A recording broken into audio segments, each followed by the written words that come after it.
වල වෙනුම් එක්ස්පෙරිමන්ට් එක අద్భుත ගහ. ඒ කියන්නේ එතන ආත්ම සැරිසරනවා කියලා මට ආරංචියක් ආවා.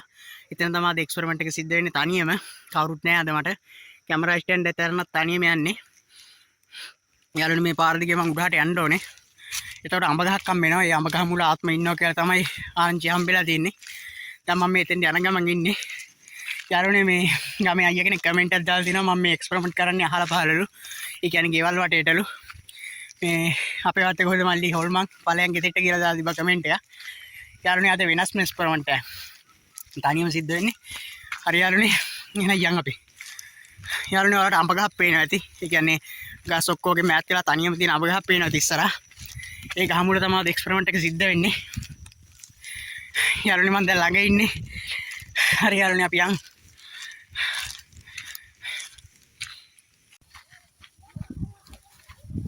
යාළුවනේ ආයිබෝන් කියලා පිළිගන්නවා මගේ සකුණු ටීවී YouTube නාලිකාවට.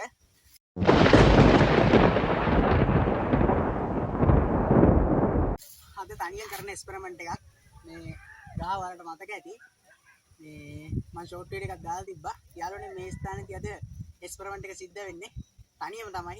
කැමරා සහායකෙක් නැහැ අද මට. තනියම කරන එක්ස්පෙරිමන්ට් එකක්. යාළුවනේ මම කලින් ආව තව රෑ වෙලා නැහැ. ඔයාලට වටපිටාව පෙන්වන්න ඕනින්ද. හරි යාළුවනේ ඔයාලා වටපිටාවේ සුන්දරත්වය විඳගන්න. මොකද මේ දවල්ට සුන්දරත්වය විඳගත්තාම රෑලන් කොහමරි ආයෙ වෙච්චාම මේ පාරේ යන්න බෑ කියලා කියනවා. ඒ කියන්නේ එකේව ගෙනියන්න බෑ. මේ ආත්ම වලට අහු වෙලා කට්ටිය බය වෙලා තියෙනවා කියලා කියනවා. හරි යාළුවනේ මේ අත්දැකීම අද අපි විඳගමු. වටපිටාවේ තත්ත්වය තමයි ඔයාලට පේනවා ඇති. මේ කැමරා ස්ටෑන්ඩ් එක ඇත්තටම අද කවුරුත් නෑ මම තනියම තමයි එක්ස්පෙරිමන්ට් එක කරන්නේ. යාළුවනේ මේ වටපිටාව හරි ලස්සනයි. ඔයාලට පේනවා ඇති. අර ඈත ගෙවල් තියෙනවා. අර අතන තියෙන පන්සල වල පේනවා ඇති චෛත්‍ය කොත.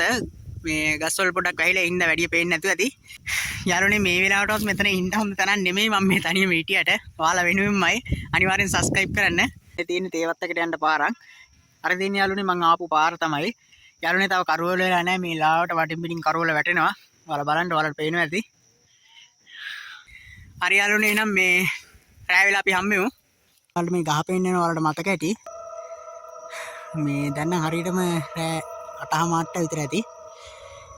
යාළුවනේ මං ගහ පෙන්නුවේ ඊට පස්සේ නැත්නම් ඉතින් දෝෂාරෝපණය වෙන්න පුළුවන් මේ බොරු එඩිට් එකක් කියලා කියයි. ඒ කියන්නේ වීඩියෝ කෑල්ලක් එඩිට් කරලා කියයි. නෑ යාළුවනේ මම මේ ගහ මුල ඉන්නේ.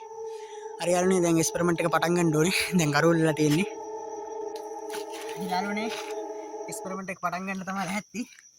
යාළුවනේ මං ගෙනත් තියෙනවා මඤ්ඤොක්ක බයි. ඔයාලට පේනවා ඇති. යාළුවනේ මේ පොළු දේවල් වලට ආත්ම එනවා කියලා තමයි කියන්නේ. යාළුවනේ එහෙනම් මේ කැමරාව ගැන බලන්න හොදිස්සෙන් ඉන්න.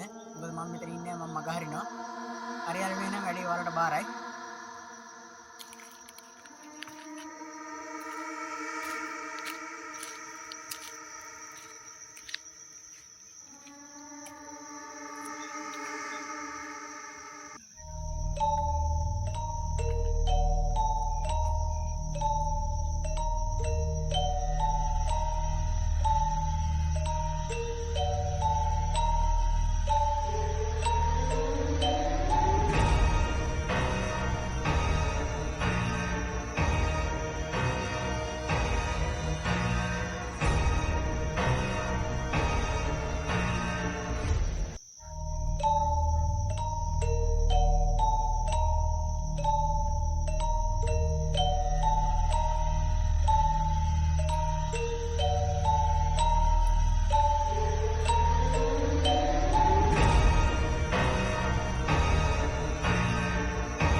යාළුවනේ මම විනාඩි 10කට පස්සේ ආවා. විනාඩි 10ක් 15ක් විතර ගියා. යාළුවනේ මේ මඤ්ඤොක බයිටු තිබ්බ විදිහම තියෙනවා මොකුත් වෙලා නැහැ. යාළුවනේ මම වීඩියෝ එක බැලුවේ නැහැ කැමරාවේ මොනවා සටහන් වෙලා තියෙනවද දන්නේ නැහැ. සමහරවිට මම මෙතෙන් ඉඳලා කතා කරනවා මගේ පිටිපස්ස ආත්මයක් ඉන්නවද දන්නෙත් නැහැ. හරි යාළුවනේ එහෙනම් එඩිට් කරද්දී මොනවා හරි තිබ්බොත් මම අනිවාර්යෙන් thumbnail එකේ දානවා. ඔයාලට highlight කරලාත් පෙන්නනවා. හරි යාළුවනේ මම මෙතනින් එක්ස්පෙරිමන්ට් එක නතර කරනවා. හරි යාළුවනේ ඔක්කොලාටම ජේසු පීඩයි.